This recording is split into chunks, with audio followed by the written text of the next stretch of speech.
नमस्कार जय जगन्नाथ। आज हेउची एप्रिल मास 13 तारिख सोमवार।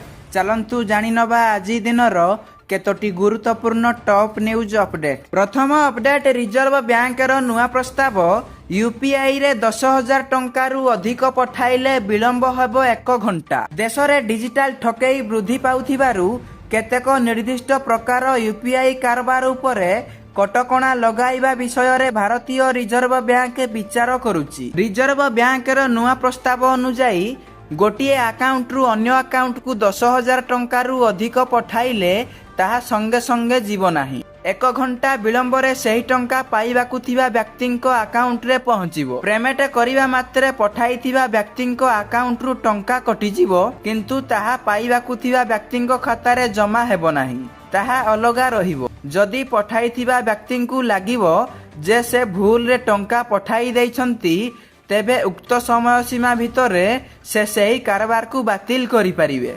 फलरे तांको खाता को सही टंका फेरी आसीबो। परवर्ती खबर, 10 एप्रिल रु नोआ टोलगेट नियम। देश रे टोल प्लाजा रे पेमेंट सिस्टम रे हेबाकु जाउची बड़ परिवर्तन। सड़क परिवहन एवं राजमार्ग मंत्रालय कहिछि कि 10 एप्रिल रु जातीय राजपथ रे टोल प्लाजा रे कैश पेमेंट बंद करा जिवो। भारतर राष्ट्रीय राजमार्ग प्राधिकरणक अधिकारीक कहिबा मुताबक एही पदक्षेप मुख्यतः टोल प्लाजार वर्किंग सिस्टम बढ़ाइबार नुआ उपाय। सारा देश रे टोल प्लाजा उपरे नुआ नियम लागू हेबार अछि। जारी हेबो नोटिफिकेशन।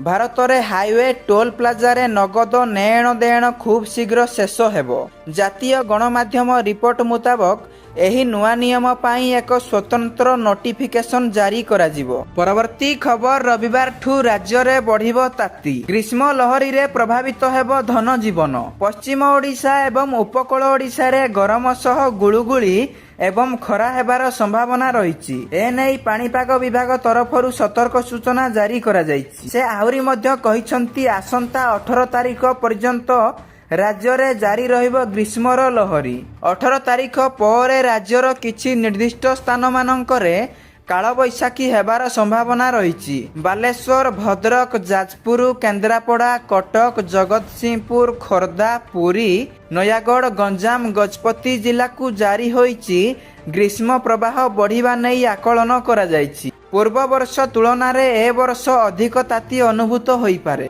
रविवार ठारू ओडिशार किछि निर्दिष्ट अंचल रे तापमात्रा 40 डिग्री छुई पारे। परवर्ती खबर, माड़ी आसुची बात्या। 100 किलोमीटर बेगरे बहिबो पवन। छारखार होइजिबो सबु किछि एवं भांगिबो घर एवं भुसुड़ी पड़िबो बड़ बड़ गछ। सामुद्रिक बात्या सिनलाकु नेई किछि एमिति भविष्यवाणी करिसंती पाणीपाग विभाग। रिपोर्ट अनुसार पश्चिम प्रशांत महासागर रे एप्रिल 8 तारिख रे सृष्टि होइथिबा लघुचाप बात्यार रूप नेइछि। एबे एहा समुद्र रे रहिछि। गुआम रे थिबा एयरबेस बात्या सिनलाकु 900 किलोमीटर दूर रे थिबार जणा पड़िछि। एहा धीरे धीरे मारियाना द्वीप आड़कू मुहाउछि एवं भारत उपरे एहार कौनसी प्रभाव पड़िबो नाही बोली सूचना देइछि पाणीपाग विभाग। परवर्ती खबर, राज्य सरकारक बड़ निष्पत्ति। राज्य रे खूब शीघ्र गठन हेबो पानीय जल निगम। ग्राम्य पानीय जल परिचालना एवं रक्षणाबेक्षण नीति 2026 कार्यकारी करिबारे रहिबो बड़ भूमिका। निगम गठन नेई खूब शीघ्र 2टी राज्य को जिबे ओडिशा टीम। ए नेई पंचायतर राज्यमंत्री रवि नायक सूचना देइछंती।